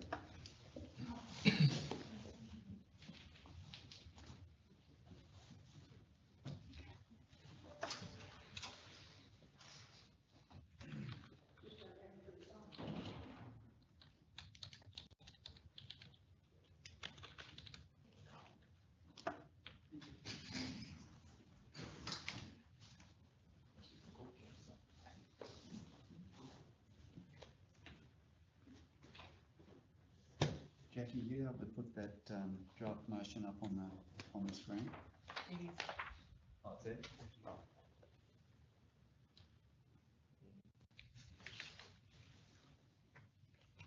So Councillor Clifton's moving the motion that's up on the screen. Do we have a seconder? Councillor Cardew seconding.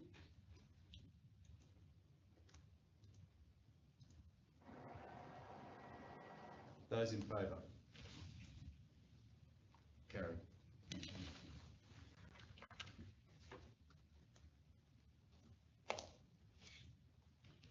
Okay, we'll go to item 16.1. Aerodrome lease, Aerodrome trustee lease, lease P. Do we have a mover and seconder for the recommendation up on the screen? Councillor Hodges moving, Councillor Cardew seconding. Those in favour? Carried. Thank you. Item 16.2, Ravensay Town Hall lease C. Do we have a mover for this one? Councillor Hayden and Councillor Wilkes seconding. Those in favour? Carried, thank you.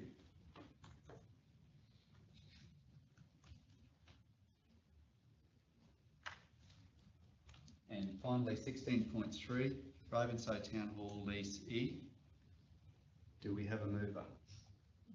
Councillor Hayden and Councillor Bilney seconding. Those in favour? Carried. Thank you.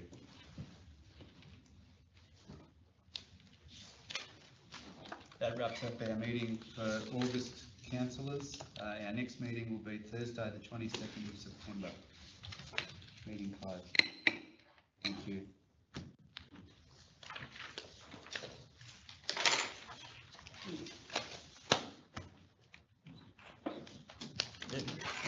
Oh, just one thing there before you, just a bit of good news is that from the meeting we had, I think, with the CEO and our officers with the Aztec Proprietary Limited, or Headleys, on the 4th of August, I think it was yesterday, we had the application for the daycare centre and the healthcare centre be submitted, so yeah, this is good.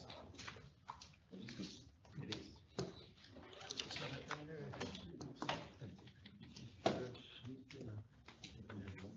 Yeah. Yeah, all right. Yeah.